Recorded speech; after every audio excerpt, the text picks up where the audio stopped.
Podemos recomeçar? Apaga aí. Então vamos lá, vamos continuar. Como a imunidade é induzida? Ela é uma imunidade ativa, infecção ou vacina, ou imunidade anticorpos ou linfócitos. Tá? Então nós temos uma imunidade humoral e uma imunidade celular.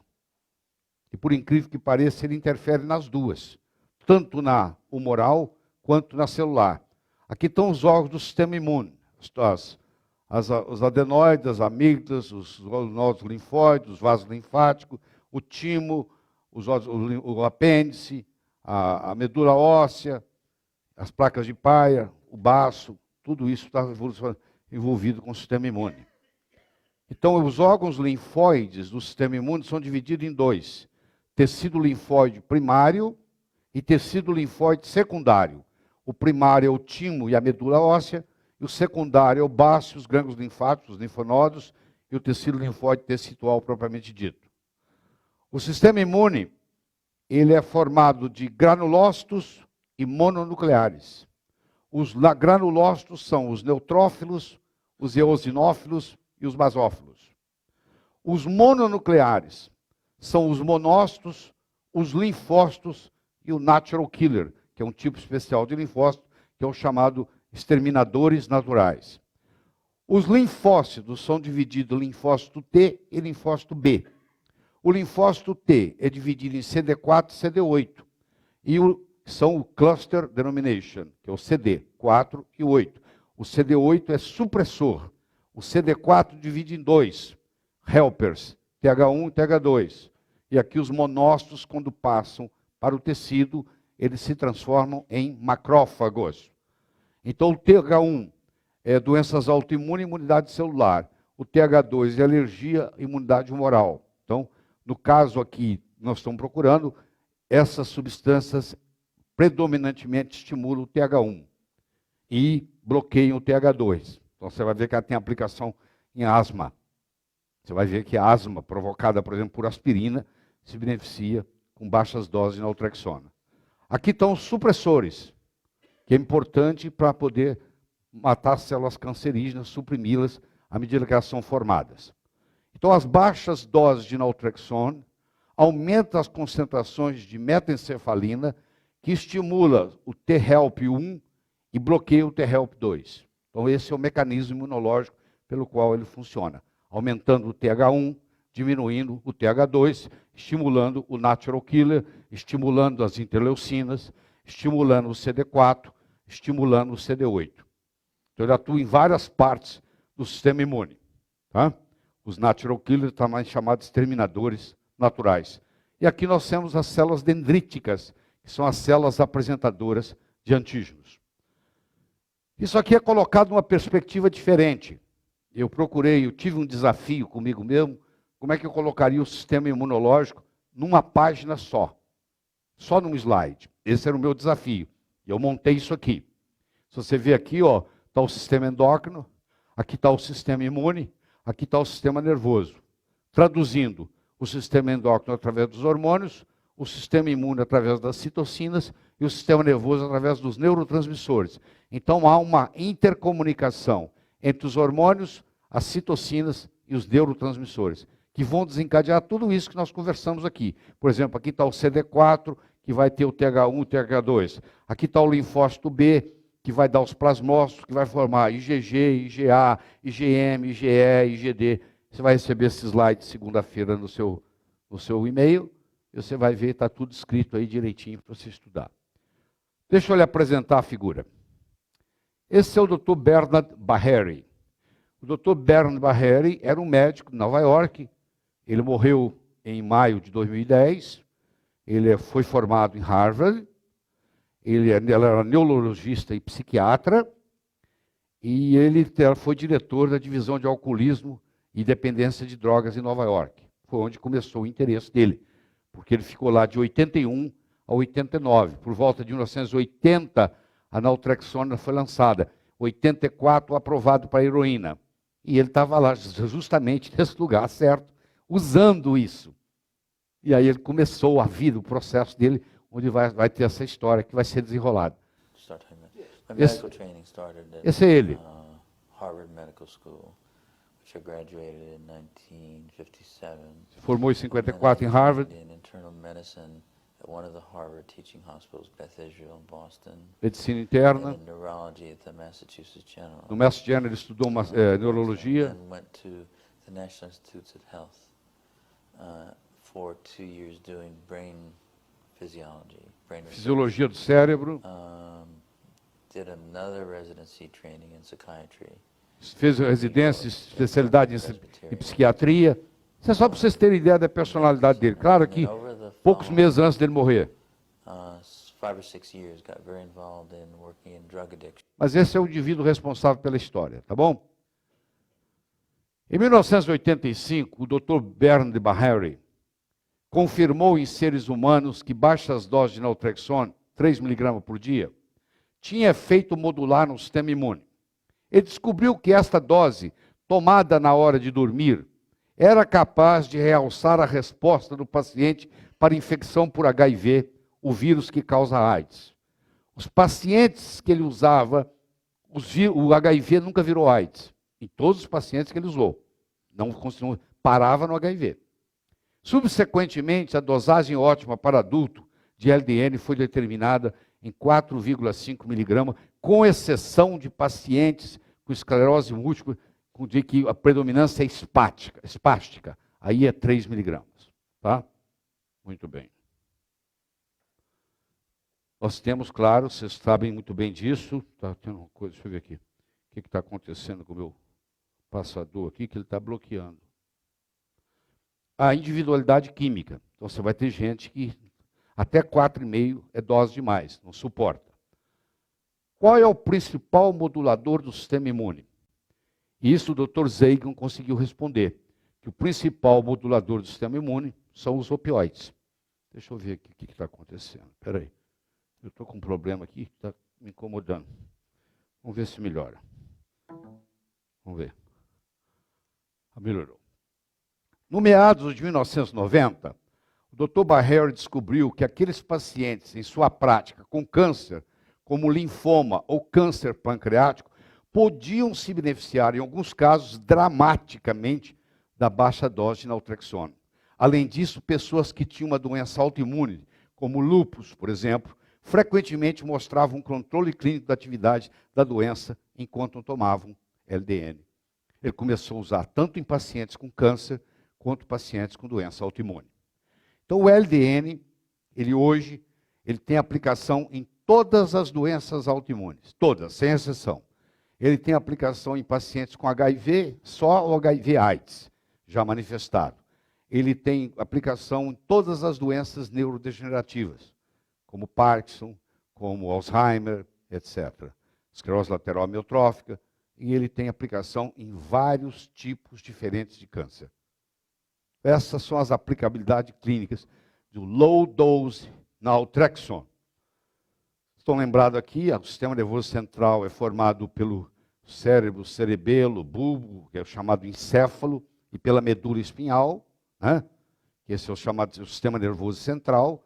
As doenças neurodegenerativas começam no sistema nervoso central. Se você olhar o sistema nervoso central, se você olhar o cérebro, você vai ver que o cérebro é formado 90% de substância branca e 10% de substância cinzenta. A substância branca são as células gliais, que você já viu lá atrás, e a 10% só são neurônios. Só 10% são neurônios, que é a substância cinzenta. Mais uma vez está mostrando para você aqui o astrócito, está mostrando para você aqui o oligodendrócito. O oligodendrócito, ele vai produzir a mielina. A mielina é produzida por oligodendrócito. Então, tem pessoas que questionam, até hoje, pesquisadores, se a esclerose múltipla é ou não é uma doença autoimune. A maioria aceita como doença autoimune, mas tem questionamento. Existem outras teorias. Eu vou até mostrar uma das teorias aqui. Mas independente da teoria, funciona. Então a teoria é a seguinte, que os oligodendrócitos param de fabricar mielina, então o nervo começa a ficar sem a sua proteção, começa a dar curto-circuitos, um nervo encostando no outro, e então desencadeia processos motores e etc. Então é isso que vocês veem aí. Isso aqui está uma mielina perfeita, aqui está uma mielina danificada. O Dr. Barreri teve pacientes com esclerose múltipla tratado com LDN por mais de 20 anos sem recorrência. E ele tem casos assim, o sujeito tomou LDN por 15 anos e falou, isso é uma bobagem, eu já estou curado, eu vou parar. E parava, um mês depois, começava a sintomatologia de novo, tinha que voltar. Então ele tem casos de 15 anos sem sintomas. E o sujeito resolveu parar porque achava que estava curado. Aí um mês depois recorreu tudo, teve que voltar e começar tudo de novo. Quer dizer, de novo, começou a tomar, acabou o sintoma. Mas mostrando que ele não curou a doença. Ele resolveu o problema. Tem uma pessoa, você vai ver casos aqui de uma mulher que andou 90 quilômetros, ela não andava. Ela não andava mais. Ela começou a tomar low dose naltrexona, ela começou a melhorar, ela foi melhorando. Aí ela fez uma campanha na Califórnia, ela foi da casa dela até o Palácio do Governador, ela andou 90 quilômetros andando. Você vai ver o retrato dela andando com o marido, para mostrar o resultado disso aí. Para convencer o governo que tinha que ser feito alguma coisa. Não aconteceu nada. Continuou tudo do mesmo jeito.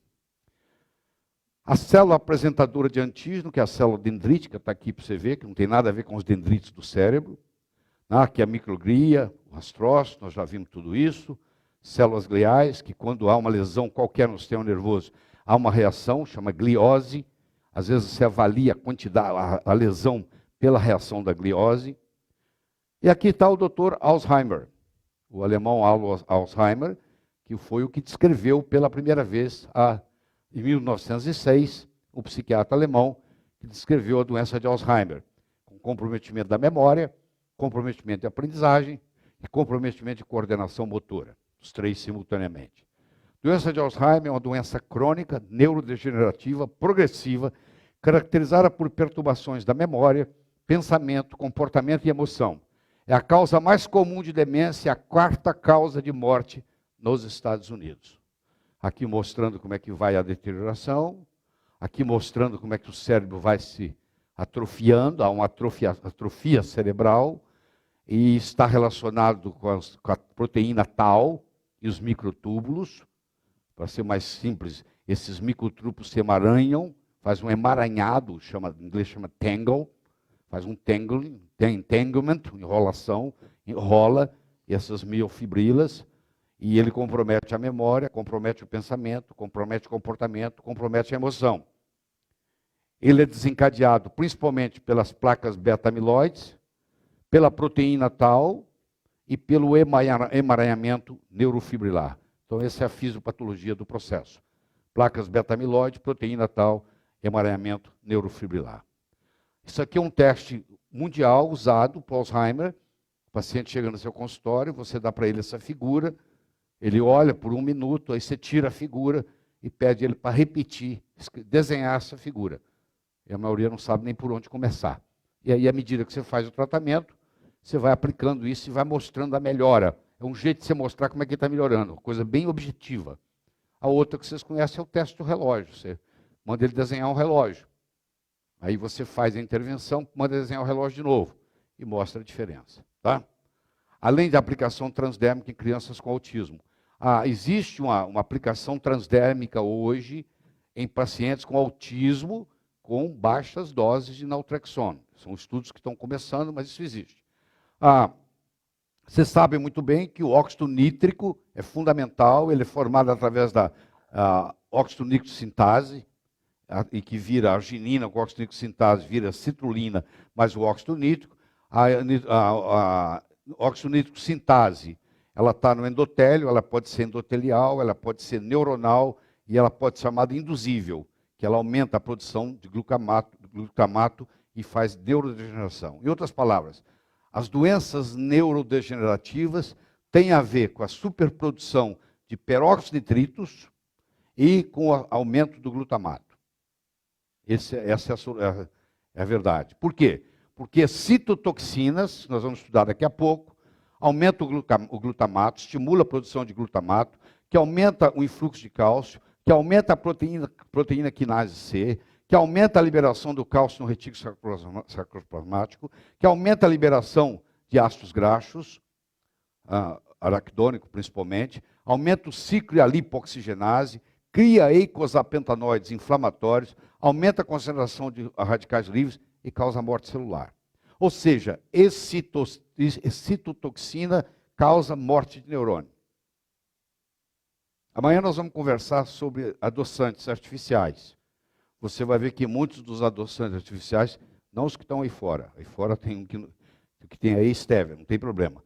Muitos dos adoçantes artificiais são excitotoxinas, 1000 vezes mais prejudiciais do que açúcar. E eu acho que você tem que pegar essa bandeira. Amanhã nós vamos dar 2 horas de aula sobre isso. E fazer o seu paciente parar de fazer uso de adoçante artificial, porque são excitotoxinas e causam lesão cerebral. Muitos pacientes estão desenvolvendo Parkinson, estão desenvolvendo Alzheimer por causa do adoçante. Você vai ver isso amanhã. Tá? Principalmente o aspartame e o MSG. Né? Que nós vamos estudar amanhã em detalhes. Então, a substância nigra, vocês devem estar lembrados, está aqui. Quando falta dopamina nela, a deficiência de dopamina, o paciente desenvolve um quadro chamado de Parkinson. Então, por deficiência, por falta de dopamina, há um bloqueio nessa cascata aqui com a manifestação da doença de Parkinson. Quem descobriu o Parkinson pela primeira vez em 1817 foi o Dr. James Parkinson, por tremor, rigidez, bradicinesia, cinesia, instabilidade postural, distonia, hipotensão ortostática, distúrbio da marcha, distúrbio da fala, disfagia, incontinência urinária, que também é muito comum na esclerose múltipla, e demência. As principais manifestações do quadro de Parkinson. Jean-Martin Charcot, professor de Freud, deu à doença o nome de mal de Parkinson. O mal de Parkinson foi dado por Charcot. Essa não foi a única contribuição de Charcot. Charcot foi quem descobriu a esclerose múltipla. Ele deu o nome de Parkinson em homenagem ao James Parkinson, não chamava assim. Ele, Charcot, deu esse nome. Tá? E você conhece as celebridades no mundo inteiro que desenvolvem a doença de Parkinson, muitas vezes causada por excesso de adoçantes artificiais. Vocês vão ver depois amanhã. O melhor livro que eu conheço sobre baixas doses de naltrexona está aqui. Tá? Ele está na forma de Kindle, você baixa ele com um clique na Amazon.com, né, porque você não precisa guardar em lugar nenhum. Acho que hoje você, como médico, tem que adquirir o Kindle, tem que começar a usar livro digital, porque você aperta um clique, você compra o livro, ele desce para você. E ele está aqui, o melhor livro que tem é esse aqui. É impressionante, eu li ele 3 vezes e ainda estou planejando ler mais uma 4ª, porque cada vez que eu leio, eu vou conseguir coisas diferentes dele. Tá? Aqui está na doença de Crohn, tem estudos publicados, doença de Crohn, que ninguém consegue fazer nada, a baixas doses de naltrexona resolve. Aqui, estudos publicados aqui sobre a doença ativa de Crohn, o que o naltrexona faz, acaba com a sintomatologia. 4 semanas de tratamento de paciente com doença de Crohn, 4,5 miligramas de naltrexona, 66% de remissão total, 89% de remissão parcial. Não existe nenhum medicamento que chega perto disso, nem perto chega. Tá? Aqui mostrando a melhora que acontece em 4 semanas, é impressionante. Quando você faz os estudos laboratoriais, a melhora que ocorre tanto na sintomatologia quanto nos sinais. Aqui está, Low Dose Naltrexone Therapy Improves Active Crohn's Disease. A publicação no American Journal of Gastroenterology, em 2007. Isso aí está na literatura médica, não é uma coisa que está escondida, não. Está disponível para todo mundo aí. Só que o médico não tem discernimento em trabalhar com uma farmácia de manipulação. Esse é o problema. Não somos treinados na faculdade de medicina a trabalhar com farmácia de manipulação. Então, quando fala que é farmácia de manipulação, para o médico é uma barreira. Ele para ali, ó. É como se não tivesse acesso. Interessante, né? Na cabeça do médico funciona assim. É como se não tivesse acesso. Porque farmácia de manipulação, eu não mexo com isso. Ele para ali, infelizmente. Vamos conversar um pouco sobre a esclerose múltipla. É uma encefalomielite, também chamada de encefalomielite, assim que era chamada antigamente, quando o Charcot descobriu. É uma esclerose disseminada, é uma doença autoimune, inflamatória, desmielinizante, afetando o sistema nervoso central, tanto o encéfalo quanto a medula. Foi descrita por Charcot, que viveu de 25 a 93, destruição de oligodendrócitos, já falamos sobre isso, Tem mais de 400 mil casos nos Estados Unidos, 2,5 milhões no mundo, e 2 vezes mais comum na mulher, frequentemente acompanhada de infecção e incontinência urinária. Aliás, muitos são diagnosticados pelo oftalmologista, porque o paciente vai para a oftalmologia com queixa de diplopia, é um sintoma muito comum, e aí ele já está com neurite óptica, ele tem diplopia, e muitos vão para o urologista, porque não consegue segurar a urina. Aquela vontade de urinar, acabou de ir ao banheiro, tem que urinar de novo, e aquela necessidade de estar urinando com frequência. Muitos casos começam assim, e a tendência é piorar, chega uma hora que o sujeito não consegue nem sair de casa, porque a cada 10 minutos você tem que urinar, quando não tem incontinência, né?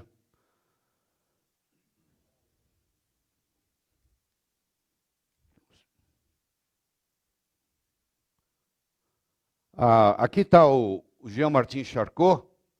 Ele tem 3 alunos famosos, tá? O Freud foi aluno do Charcot. Esse indivíduo aqui é o Babinski, Joseph Babinski, aquele reflexo de Babinski, ele foi aluno do Charcot. E esse cara aqui é o Alfred Binet, é o cara que desenvolveu o primeiro teste QI no mundo, teste Binet. Então, entre outros alunos famosos, tem uns 15 alunos famosos que o Charcot teve. Esses talvez sejam os 3 mais importantes. O Joseph Babinski, o Alfred Binet e o Sigmund Freud foram alunos dele. Eu disse para você que existem várias teorias para explicar a esclerose múltipla. Existe uma teoria moderna agora, que está pegando muito movimento, que chama-se CCSVI, Chronic Cerebrospinal Venous Insufficiency. E tem um livro muito bom sobre isso, e esse livro justamente explica que em alguns casos está comprovado que isso aqui é por uma insuficiência venosa, que cria esse mecanismo. Então, aquela história de que era só autoimune não é verdadeira. Então, tem outras teorias chegando. Mas não interessa qual seja a etiopatogenia, a low dose naltrexone funciona. Então, o que acontece com a esclerose múltipla?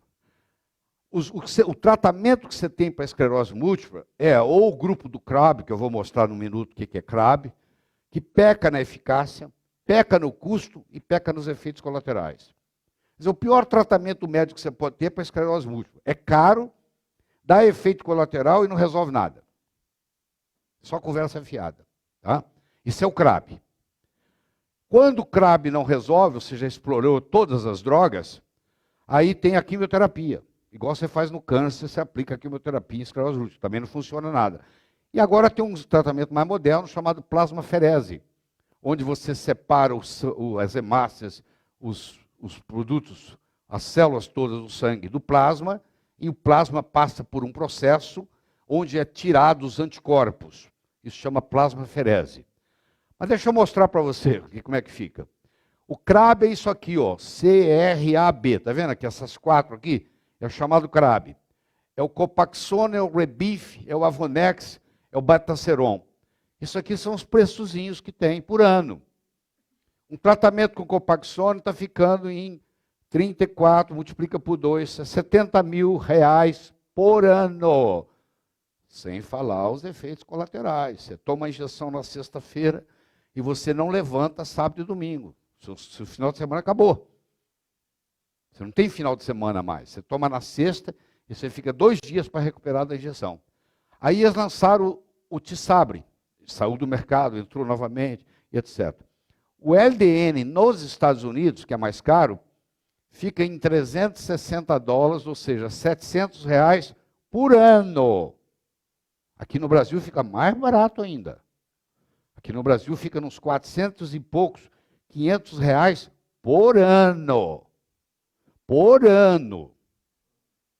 Agora você olha a comparação, sem nenhum efeito colateral e com eficiência. Você vai dizer, então por que essa droga não está sendo usada? Não é por as razões médicas. Aqui está uma das drogas, aqui, ó, o Nova que lançaram agora.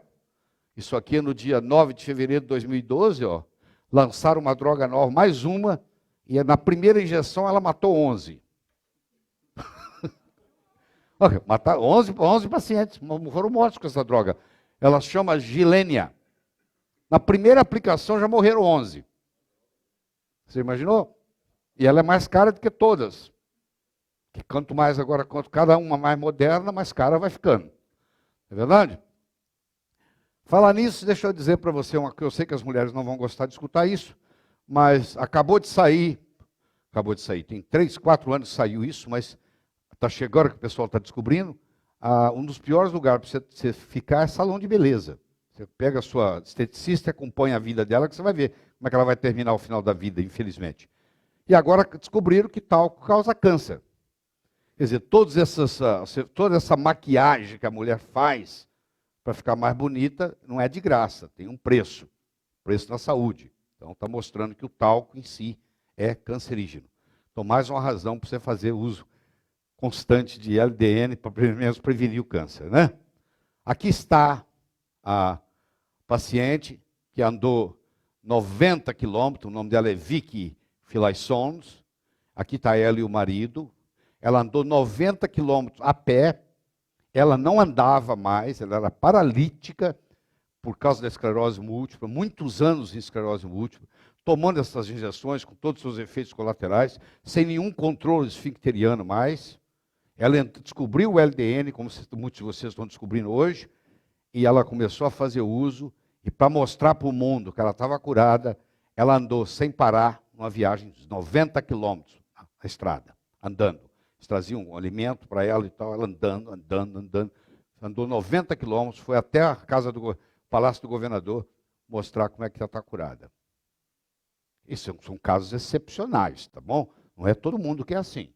A promessa é que volta até os 6 meses. Estabiliza, não progride e regride em torno de 6 meses. Isso é um caso especial. Tem vários casos desses descritos na literatura, que a pessoa não tem mais nada, tem mais sintoma nenhum, acaba tudo. Existe um caso muito interessante da Mary Bradley. Ela escreveu um livro, o marido dela, o Noel, eles ingleses, irlandeses, foram para os Estados Unidos, e o marido com esclerose múltipla, muito fechado, acho que ele era um engenheiro, e ela fez todo o esforço para ele tomar, foi um problema sério. Depois que ela conseguiu tudo, ele não aceitava nem falar no assunto, a ponto de que se falasse mais uma vez, ele queria divórcio. Você vê que ponto chegou. Finalmente ela conseguiu convencê-lo, e o marido continua normal, bem, trabalhando. Então o marido tratou de MS.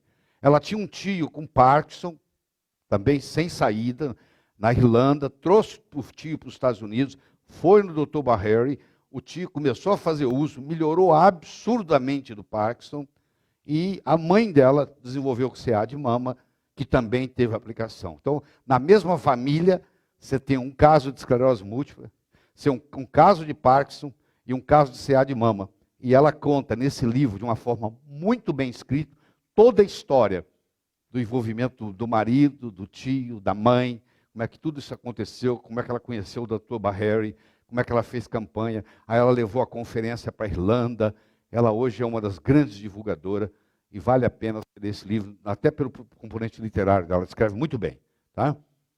A esclerose múltipla e doenças autoimunes, com baixas doses de naltrexona. Aqui está ela, na Academia de Medicina de Nova York, fazendo apresentação para cientistas, desafiando os cientistas. Vocês têm que escutar isso, porque não pode deixar passar. A coisa que está aí, só porque a droga é barata, ninguém quer vender, só porque não tem patente, nós não podemos fazer isso. E ela é uma das divulgadoras e vai mostrando para o mundo, e as pessoas vão descobrindo, e etc. e tal. Aqui mostrando, por exemplo, quantos por cento diminui a dor comparado com os remédios normais, o placebo. Aqui, como é que a saúde mental melhora. Tudo que você fizer aqui, ó, melhora de todas as terapias aqui, ó. Aqui está o Avonex, aqui está o Rebif, aqui está o Betaseron, esses aqui, tudo aqui, em torno de 60 a 80 mil reais por ano. Essa coisinha aqui que não tem nenhum efeito colateral de nada. Olha a melhora, mais do que o dobro do que os outros, que custa absurdamente mais caro. Tá? Então está aí na esclerose múltipla. E assim vai. A mulher que estava na cadeira de rodas, não andava mais, em uma semana começou a andar. Casos excepcionais, mas tem descrito na literatura, tá? Com tratamento. E aí vai descrevendo um caso, outro, quando que começou a tomar, 18 meses depois, qual o efeito que tem. Então, o tratamento da esclerose múltipla, você faz. Se você tiver um paciente com esclerose múltipla semana que vem, você vai fazer baixas doses de naltrexone, você vai fazer vitamina D3, no início, de preferência injetável.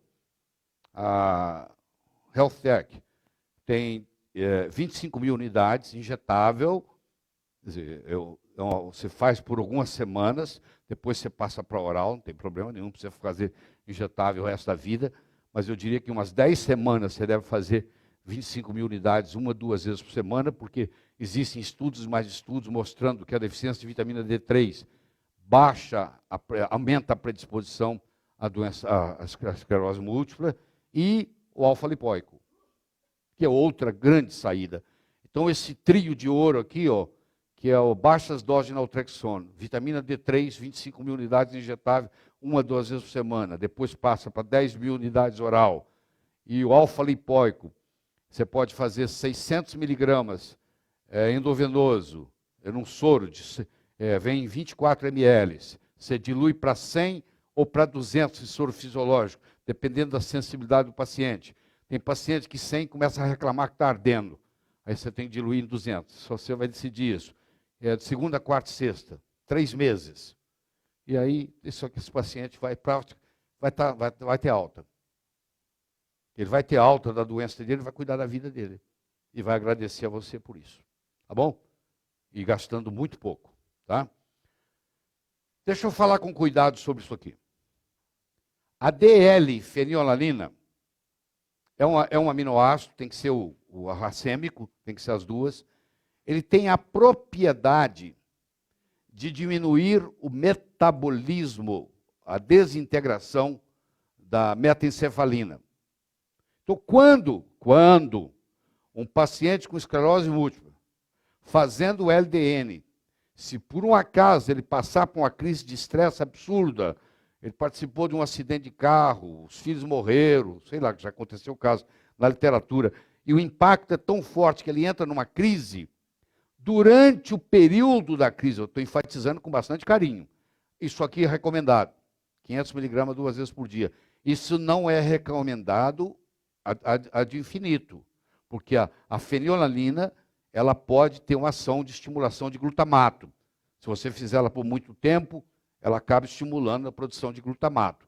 Mas naqueles casos onde o paciente que está com esclerose múltipla, está muito bem, obrigado, de repente tem uma crise na vida, tem um divórcio, tem um acidente, tem uma morte na família, e devido àquilo desencadeia o quadro, uma crise, eles mostram que a associação de DL-fenilalanina, 500 miligramas 2 vezes por dia, potencializa o efeito do LDN, porque não vai deixar metabolizar as metaencefalinas, e elas vão permanecer por mais tempo e ter mais efeito. Tá certo?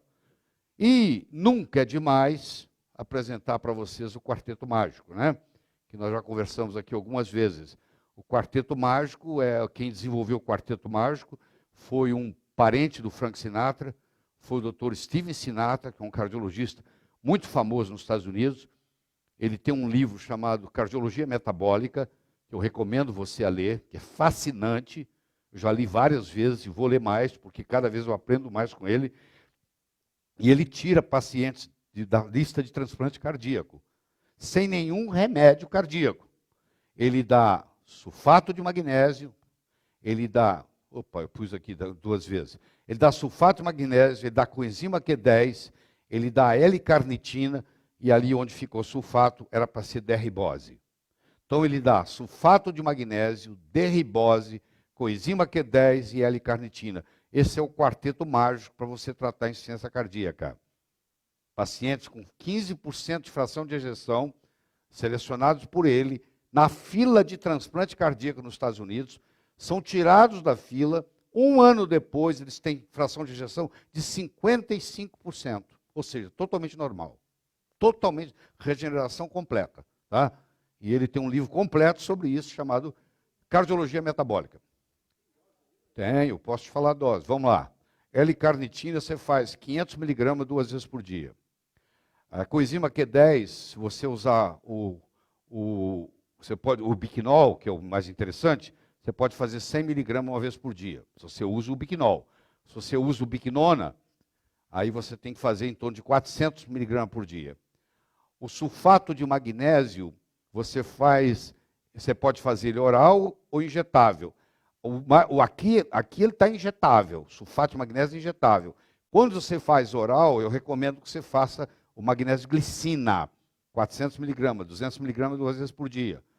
Se você optar por fazer o sulfato de magnésio injetável no começo, que é uma opção, o pessoal sair da crise, aí vocês têm sulfato de magnésio, tem. Quantos miligramas? Você lembra? Você pode olhar para mim? Vou te cobrar aí. Entendeu? E o derribose, você tem tanto venoso, a HealthTech tem derribose venoso, quanto você tem ele, você compra ele na forma de pó. E você dá 5 gramas 2 vezes por dia. Derribose é um açúcar, tá? Você pode, inclusive, adoçar o seu café com derribose, é muito chique, porque você está adoçando o café e você está trazendo... A derribose, sem derribose não se forma ATP. Ele é aquela pentose, que sem ela nada acontece.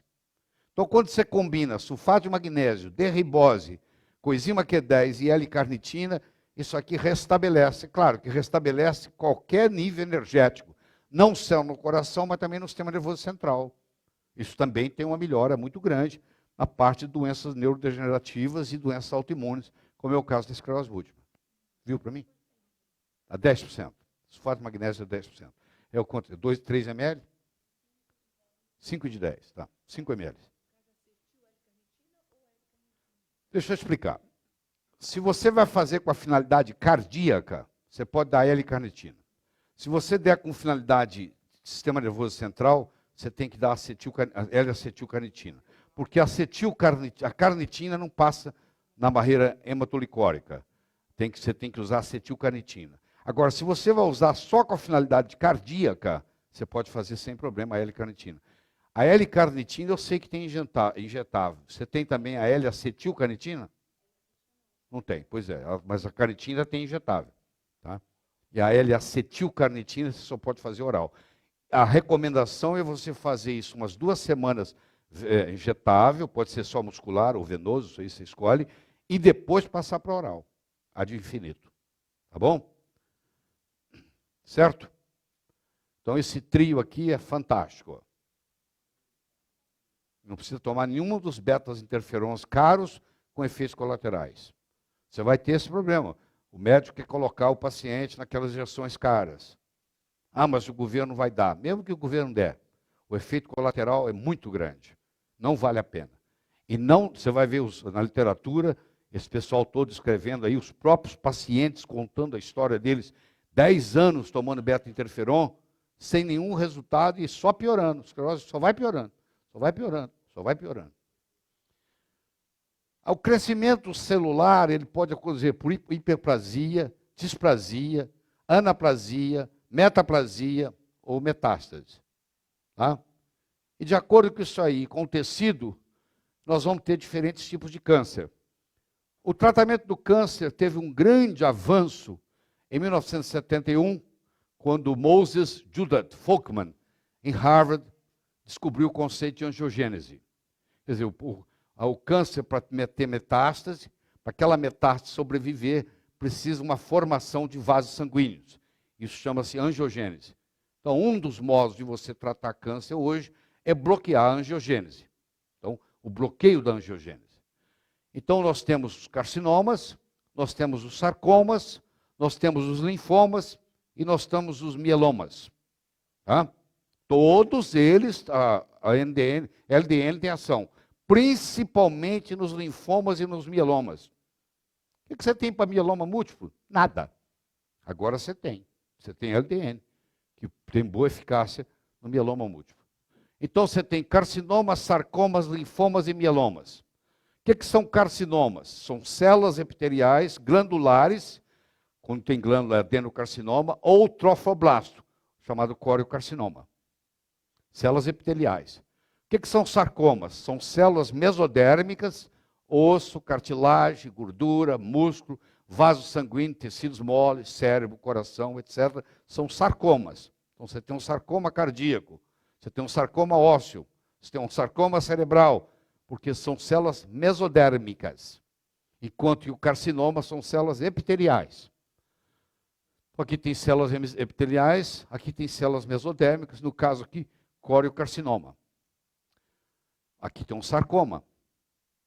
Tá? Aqui eu tenho um neurofibrosarcoma. Sarcoma, porque é tecido mole. Aqui eu tenho um sarcoma de Kaposi, que é muito comum no paciente com AIDS, que vai ser prevenido e tratado com LDN também. É outra aplicação. Tá? Aqui eu tenho os linfomas, que é as células do sistema linfóide, linfócito B e T. O linfoma de Hodgkin e não Hodgkin. Esse aqui é o linfoma não Hodgkin, e esse aqui é o linfoma Hodgkin. Qual a diferença? O linfoma do Hodgkin, você encontra as chamadas células Reed-Sternberg. A célula Reed-Sternberg, que é diferente aqui, não tem. A célula Reed-Sternberg, ela identifica o linfoma como sistema de Hodgkin. Linfoma Hodgkin ou não Hodgkin, os dois respondem ao LDN. Então, são células do sistema linfóide. E eu tenho os mielomas, que é o câncer da medula, células plasmáticas, células brancas produtoras de imunoglobulinas. Certo? Aqui está uma célula plasmática, por exemplo. Tá? Também efeito, a LDN tem efeito. Então, a ação antiviral e antitumoral de LDN, ou seja, da metencefalina, através da interleucina 2, através dos linfócitos natural killers, que são os exterminadores naturais, através do linfócito CD4 e através do linfócito CD8. É assim que atua. Então, o Dr. Zeigon provou isso aí, está publicado, mostrando que baixas doses de naltrexona aumenta a interleucina 2, ou seja, protege contra infecções, aumenta os linfócitos natural killer, que é o que nós estamos procurando no câncer, aumenta os linfócitos CD4, nós estamos procurando no AIDS, aumenta os linfócitos CD8, que nós estamos procurando para prevenir câncer. Por isso que faz a prevenção, porque são supressores. Aqui mostrando para você que, à medida que você faz o processo, aqui em Enhancement Natural Cytotoxicidade, pela beta-endorfina, tanto o LDN quanto a beta-endorfina, o mecanismo é o mesmo. Por quê? O LDN vai aumentar a beta-endorfina. Então, está sendo mostrado aqui em publicação que você vai aumentando a citotoxicidade, ou seja, o natural killer vai sendo estimulado pelas beta-endorfinas. E, isso, consequentemente, isso vai combater vírus e vai combater câncer. O Dr. Zeigon está em todo lugar. Tem mais de 50 publicações dele na literatura sobre esse assunto. Inibição da via quinase ciclina, dependente pelo complexo OGF-R, usando a via P16 para inibir câncer de cabeça e pescoço, e via P21 para inibir o crescimento de câncer pancreático. Que é a grande revolução, que até a descoberta disso aqui não tinha nada para câncer de pâncreas. Tá? E hoje os pacientes estão vivos, vocês vão ver daqui um pouquinho nós falando do Dr. Bergson. Aqui, ó, o Dr. Zeigon mostrando, aqui o Dr. Zeigon de novo mostrando, aqui, isso aqui em câncer, isso aqui em ser humano. Está publicado no Molécula Câncer, paciente com câncer de pancreático. Câncer pancreático. E o efeito do LDN, desse acoplamento aqui. Tá? A partir de meados de 2004, o Dr. Bihari reportou ter tratado mais de 300 pacientes que tiveram câncer que falhou em responder aos tratamentos convencionais. Do grupo, em torno de 50%, depois de 4 a 6 semanas de tratamento com LDN, começaram a demonstrar uma parada no crescimento do câncer, e daqueles, mais de 1/3 mostrou sinais objetivos de redução do tamanho do tumor. Isso o Dr. Bihari conseguiu. O Dr. Bergson, quando ele junta o LDN com alfa-lipóico, ele começa a reduzir qualquer tumor. O tumor começa a desaparecer. Tá? Ele faz pós-emission tomography. Hoje, o cara com câncer metastático no corpo todo, ele entra com LDN, ele entra com alfa-lipóico venoso, ele faz o tratamento, ele repete lá na frente, o câncer subiu. Você pode perguntar depois, porque eu estou gravando? Tá? Obrigado. O Dr. Zeigon denominou a MET5 encefalina de OGF. Entre outros efeitos, mostrou que LDN acelera a cicatrização de feridas em diabéticos, Melhora de pacientes com tumores pancreáticos de cabeça a pescoço. Mais um efeito aqui, ó, cicatrização de ferida em diabéticos. Olha como é que a coisa vai expandindo, porque mexe com a homeostase. O Instituto Nacional de Câncer americano define o OGF, opioide growth factor, como um pentapeptídeo endógeno com potencial antineoplásico e com atividade antiangiogênica, que todo mundo procurava o efeito antiangiogênico para não deixar da metástase, inibindo proliferação celular e angiogênese. Olha quantos coelhos você vai matando com uma cajadada só. É impressionante. Então, essa angiogênese, aqui o tumor está aqui, ó, esse tumor, para evoluir, ele precisa desenvolver angiogênese, ele precisa criar novos vasos, e as baixas doses de LDN inibe a formação desses vasos, consequentemente, as metástases não podem progredir. Ou seja, tem um efeito antimetastático. O Dr. Zeigo e seus colaboradores demonstraram que o OGF tem um efeito inibitório significante na angiogênese. Isso tudo está demonstrado aqui. Journal of Vascular Surgery, tudo publicado direitinho em diários oficiais. Não é uma coisa alternativa. Aqui não tem nada de alternativo, nada, absolutamente nada. É tudo alopatia, do começo ao fim. É alopático. Do começo ao fim é alopático. Só que ninguém dá bola porque não dá dinheiro. Mas é tudo alopático. Hã? Em câncer humano, pesquisa do Dr. Zeigo por muitos anos provou uma inibição de vários diferentes tumores humanos, em estudo de laboratório usando endorfinas e LDN. É sugerido que o aumento de níveis de endorfina e encefalina induzidos por LDN funcione diretamente nos receptores opioides dos tumores e talvez induza a morte da célula cancerígena, um efeito de apoptose na célula cancerígena. Dr. Zeigo e colaboradores publicaram um estudo mostrando que LDN inibe o desenvolvimento de câncer pancreático em seres humanos. E assim vai. Reavaliando o protocolo, esse protocolo aqui, ó, é o ácido lipoico e naltrexone, alfa-lipoico e naltrexone, para pessoas com câncer pancreático metastático e não metastático. Relato de 3 novos casos. O Dr. Bergson é que seguiu isso aqui, ó. Dr. Bergson está aqui, ó. Está vendo? O Bergson está aqui, ó.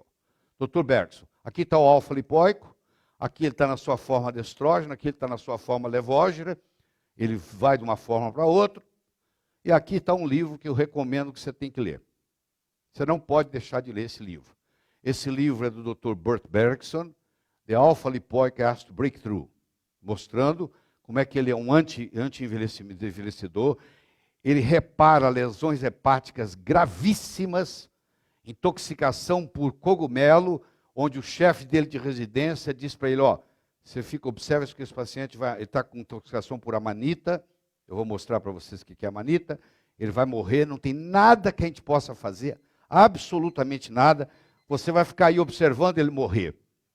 Aí ele liga para o Instituto Nacional de Saúde, no NIH, e descobre que eles têm um estudo com alfa-lipoico. Vem o alfa-lipoico para ele imediatamente, o paciente morrendo, ele injeta o alfa-lipoico, o paciente sai sem nenhum dano hepático, com as transaminases todas normais, regeneração hepática absoluta. Ele faz a segunda vez, ele é chamado na diretoria do hospital, porque ele estava desobedecendo a ordem deles, que ele estava ali para ver o paciente morrer. Você entendeu? Que ponto que chega, hein? Nós falamos, você está desobedecendo a nossa regra. Você não é um bom residente. Nós falamos para você observar o paciente morrer. Nós não falamos para você curá-lo.